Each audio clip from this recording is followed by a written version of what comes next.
This is the Zodiac speaking. You've heard those words before. Splashed across newspapers.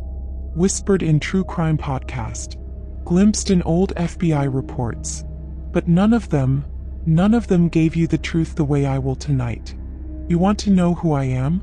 You want to know why I did what I did? Well, sit back. Pretend you're watching your favorite Netflix documentary. Only this time the narrator isn't a detective. It isn't a journalist. It isn't some wannabe YouTuber with a crime board and red string. No. Tonight, the voice you hear belongs to me, the Zodiac Killer.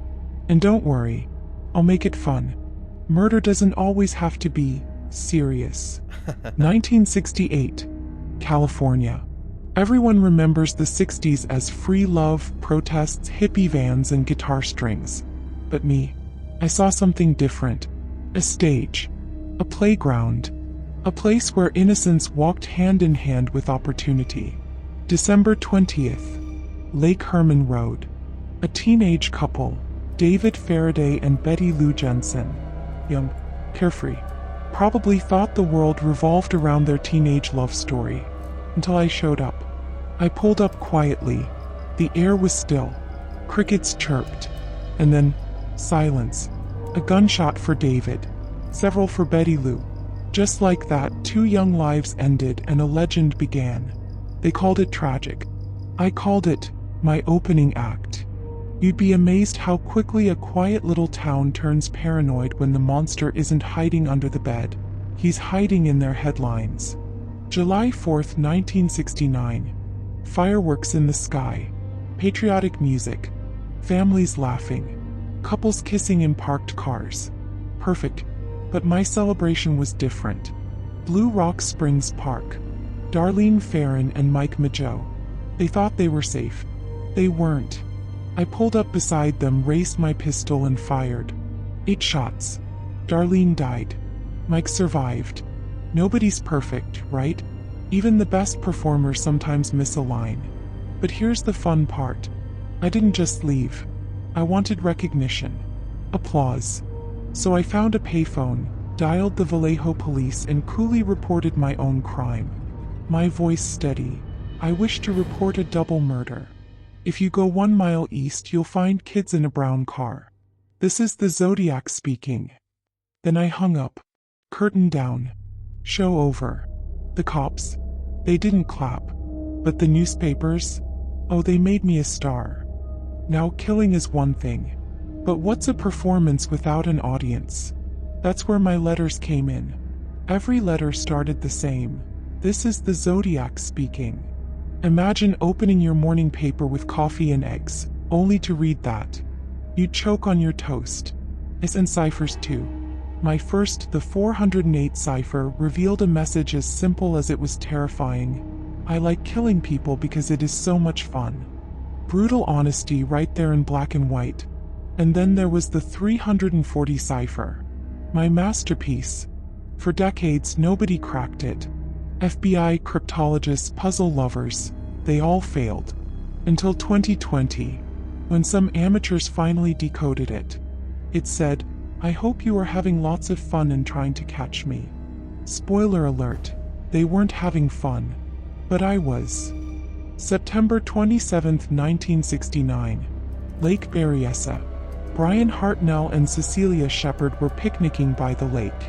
Relaxed, laughing. But I wanted drama. So I wore my costume. A black hood. My crosshair symbol stitched on my chest. I looked like something out of a comic book. Only this was no fiction. I tied them up. I stabbed them. Cecilia didn't survive. Brian did. Survivors are messy, but they spread my legend. And I signed my work that day. On Brian's car door, I carved my symbol along with the dates of my previous kills. Like an artist signing his painting. As that's how I saw it, not a crime. A performance. A masterpiece. October 11, 1969. San Francisco. Paul Stein, a cab driver. Not a teenager. Not a lover. Just a man earning a living. I hailed his cab, sat in the back, gave an address. And then 1 bullet to the head. Quick, clean, effective. I even took his wallet and tore off a piece of his bloody shirt to send to the newspapers later. Proof that I was still in control. And the funniest part? The cops actually saw me that night, talked to me, and let me walk away. But because they were looking for a black man. I was white. Sometimes the best trick is letting your audience miss the punchline. My letters became infamous.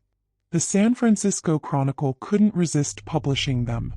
The whole Bay Area was buzzing. Parents warned kids. Couples stayed off back roads. School buses were rerouted because of my threats.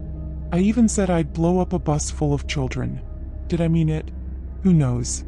Maybe I just liked the image of terrified parents clutching their kids a little tighter. Fear was my real weapon. Guns and knives? Those were just props. You've pointed fingers. Arthur Lee Allen was your favorite suspect. The misfit schoolteacher.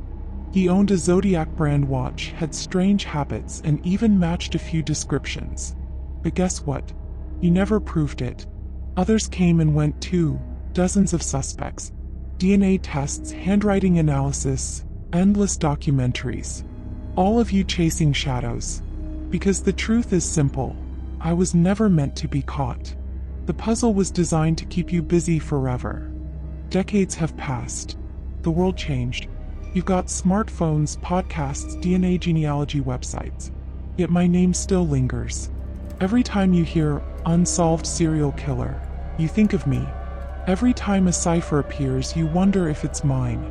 Every time you drive a lonely California road at night, you wonder, is he still out there? And maybe that's the funniest joke of all. I might be dead. I might be alive. I might even be watching this video right now, sipping coffee, laughing at your theories. This is the Zodiac speaking, and the show never really ended. So remember, I wasn't just a man. I was a message. Cipher. A riddle wrapped in shadows.